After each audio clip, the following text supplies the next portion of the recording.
Hey my friends, welcome back to a new video. As today we have this monthly alignment 11-11. I have a special message for you as you have some ambition to be realized and some creative purpose in your mind which you wish to accomplish. This day may help you to recognize how much you're walking in Dharma, how much you're supported with the universal forces, as in the ancient Hindu scriptures, Vedas. There was a lot written about Dharma. Dharma is a set of behaviors that are considered to be in accord with the law of nature that makes life and universe possible. So it was not just in Vedas that there was a lot of talk about this law of nature. Actually, in many other ancient cultures, we can find this law of nature. In ancient Egyptian tablets, the emerald tablets, we can find so much of repetition of this law of nature. And then ancient Greek philosophers were talking about this law of nature. So the law of nature is the one that supports life, that supports sustainability, and it supports righteousness, justice, honesty. It supports growth and expansion. So every time we do something that supports this natural law, we'll be supported by it. We'll get what we need so we can work more on it. And it's a great question for us today to ask ourselves how much we are walking in this Dharma, how much our life is aligned with Dharma, how much our actions are aligned with Dharma. And what does it mean? Well, for example, when we're constantly depending on others, we're pushing our, let's say, responsibilities onto others, and therefore we're saying like we're unworthy of great blessings. If we are incapable of doing great things that we're meant to be doing, we are saying no to great blessings. And life is reminding you, hey, you have a lot of capacity within you to do something that may be important to you, something that may be, let's say, valuable to you. You know, when you do something that makes you feel alive, when you do something that you truly love to do, you become a different version of yourself. And that's when we get in touch with our authenticity. Authenticity is experienced when we experience love for life, when we experience joy for life. And when we do something we truly love, we recognize that we become a different person, right? So what is that sensation that you experience when you do something you love? Because that's who you truly are. And if you in tune more with this part of you that awakens when you do something you truly love, you remind yourself of who you truly are. And if you ask yourself, who is truly doing that? Who is doing that? Because, you know, for example, when I'm painting, who is painting? It's an interesting question because you recognize, well, it's not me that I'm making up these ideas. Because sometimes a vision just finds me, maybe from my higher self, or it just appears, right? And sometimes I don't know how to do it, and I just say to the painting, I say, please guide me. And I start trusting that I will be able to do it, and at the end a painting is in front of me. So who is doing the work? We recognize, well, there is no me, there is an independent me, but at the same time there's something that is universal, that works through me, that is all around me, that is within you and all around you. And when we recognize that there's a force moving through us, we need to ask ourselves, how can I live my life more in a way that I will sense more of this force, that I will be flowing with it? So I will not be so frequently just in my mind, I will rather work with it. I will move with it. I will walk with it. How can I do more of it? Those are great questions, my friend. And as today we have this beautiful alignment, I just want to remind you to ask yourself a few questions like, what do you think that is your purpose? What do you think that is your purpose? And some of you may say, well, I don't know. Some of you may say, I'm already doing what's my purpose. But the point is that you ask yourself what puts you into the flow state. What is the thing that you like to do and that brings some value to people around you?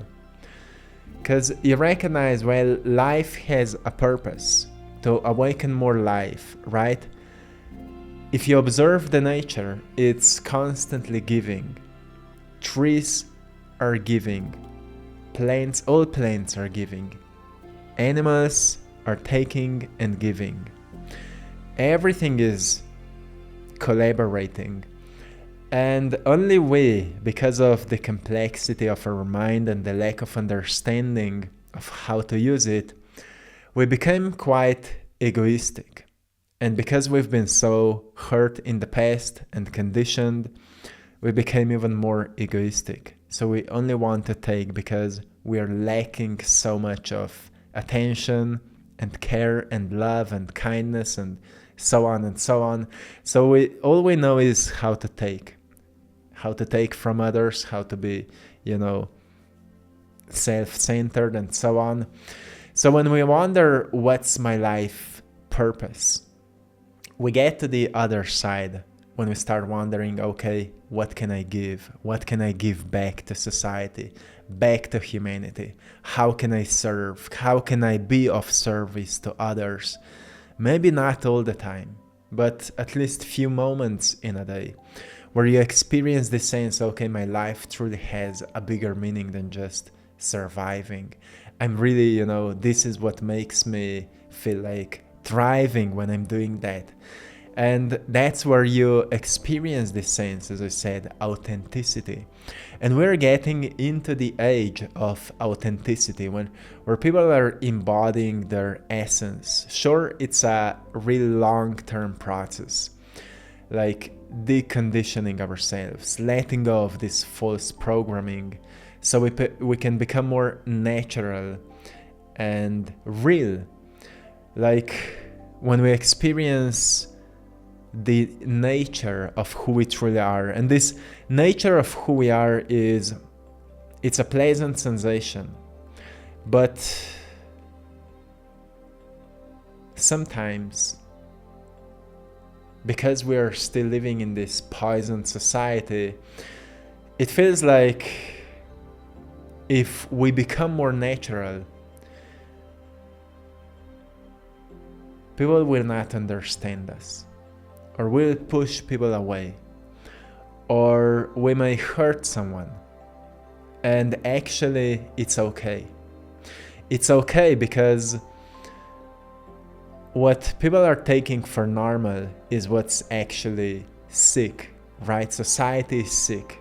Mental illness, emotional immaturity. So literally, society is sick. And sickness is being normal. So when you become more you, when you start setting boundaries in your life and you decide, okay, I will actually do my own thing. I will actually set my own standards for life. I will actually do what I want to do with my life. You recognize that many people around you change. They start looking at you differently. And it's completely okay. Some people are not meant to walk with you. So all I want to ask you today is to think a little bit about purpose. Think a little bit about this dharma. How much you're walking with this law of nature. And if you're wondering what does it all mean, law of nature supports love. It supports creativity. It supports value, justice, and righteousness.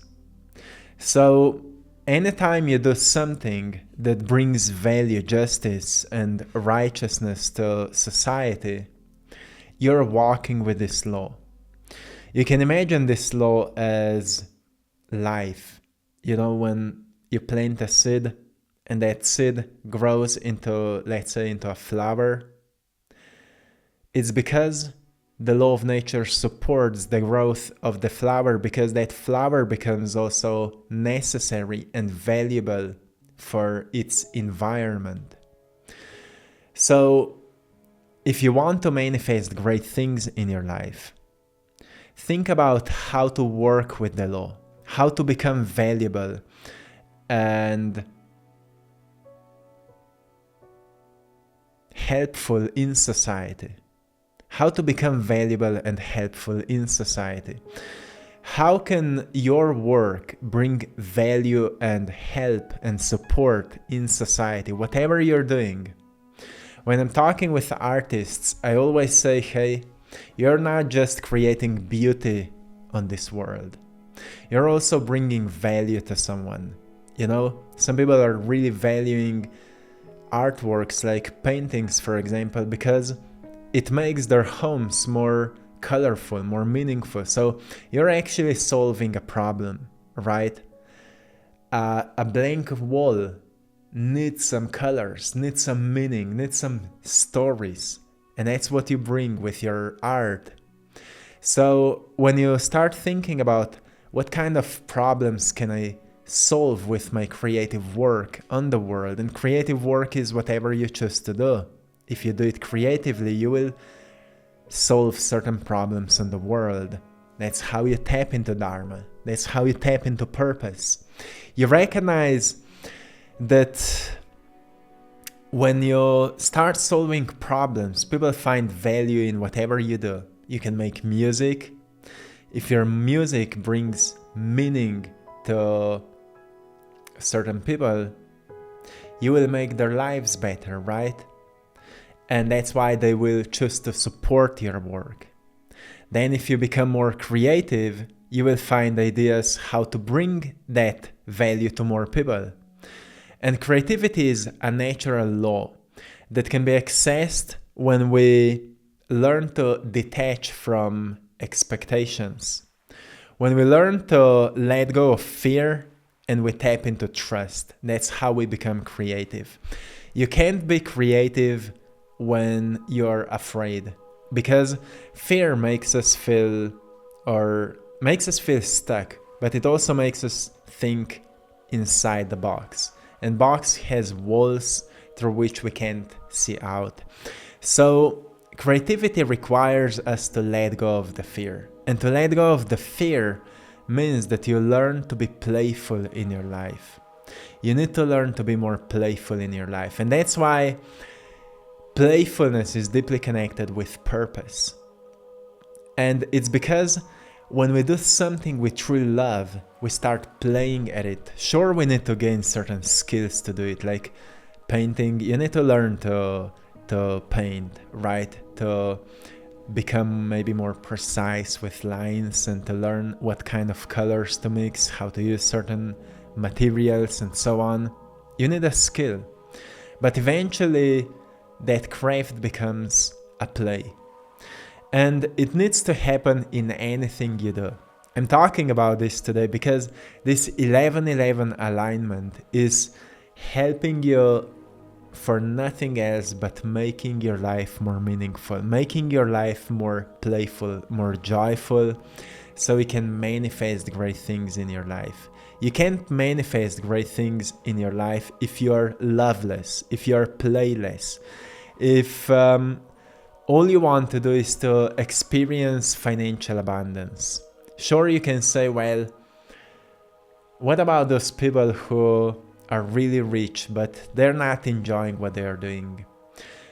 Well, look at their lives and you will see not many of them are really happy, not many of them are really joyful. So I'm not saying you shouldn't chase money or you shouldn't aim towards being financially more abundant.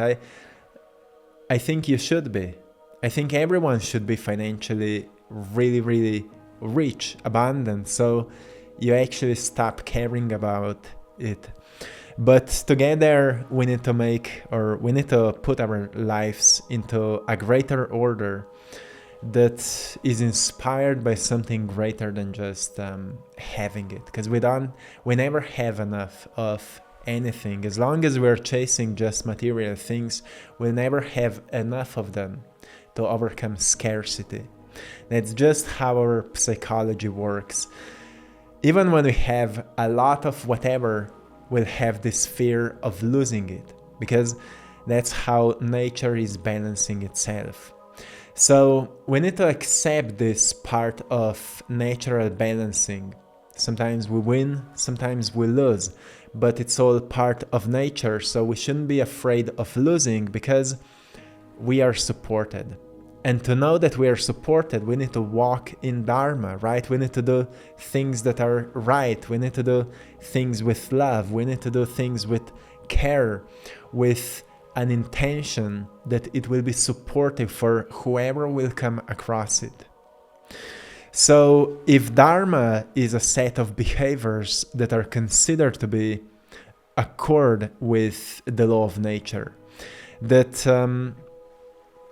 are helping to make other people's lives better with our work, we really start to think about what are the things we truly want to do, what are the skills we want to develop, what are the talents we actually have naturally. We've been born with them, but because of too many excuses and lack of time, we never actually took time to develop them. And we can find so many different reasons why we can't do it. But there's only one reason why you should do it. Because it will make your life more meaningful. Because it will make your life more joyful and more purposeful. And purpose is a force that helps us to be inspired to grow. Without purpose, we don't feel a need to grow. And when we don't feel a need to grow, we start to feel stuck. And when we start to feel stuck, we lose any sense of meaning for life. And when we lose any sense of meaning for life, we start complaining. And when we start complaining, we start feeding that negative way of thinking, negative thinking patterns that only start to help us to see more of negativity, more of darkness. And that is the only evil thing that is real. When we start feeding this dark part of us because we've lost a sense of meaning, we experience the evil force, which is a lack of meaning. A lack of meaning is the only evil force. And when we recognize, okay, if I have a lack of meaning, it means I've stopped growing. And there are reasons why I've stopped growing. And you need to identify the reasons, and you shouldn't be identified by them or defined by them. You just need to recognize where it started happening and how much your life started decreasing after it happened. So we can see the pattern, so we can develop this sense of pattern recognition and therefore prevent it from happening again in the future. So we can actually focus on a set of behaviors that will help you to grow, that will help you to evolve. And when a set of behaviors is made or chosen with an intention of love, with an intention of expansion, of support, of kindness, of honesty, of integrity, of purpose, you will notice that suddenly you start to feel supported. Suddenly right things happen at the right time.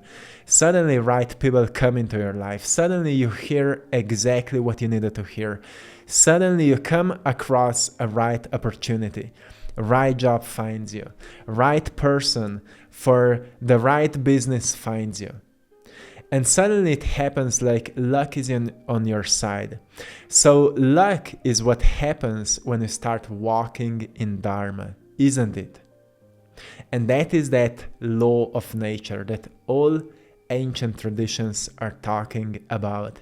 And if you're still wondering how to work with the universe, recognize how much you're still looking for others to help you.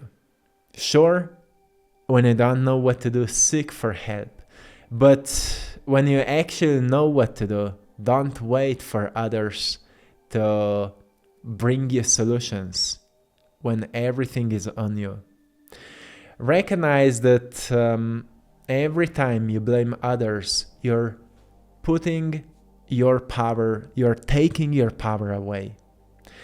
Every time you're dishonest, every time you're loveless, every time you are consciously choosing to be close-minded and attached to certain ideas, you're pushing your power away.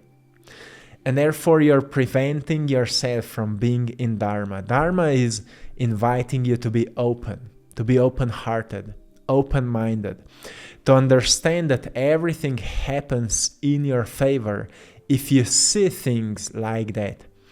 If you see, like in ancient Tibetan traditions, they say everything is perfect as it is. Not to take away a need for change, but to take away a need to be in fight with what is happening. When you accept what is, you can focus on what you want to do. A great mystic, Padmasambhava, once said, if you want to know your past life, look at your present condition. If you want to know your future life, look at your present actions. And that is so real. When we want to understand our future, how it will turn out, we just need to look at what we are doing today. And what is happening today is nothing else but a reflection of the past. So don't be so defined and so limited and so stuck with where you are right now, because you're literally looking the past.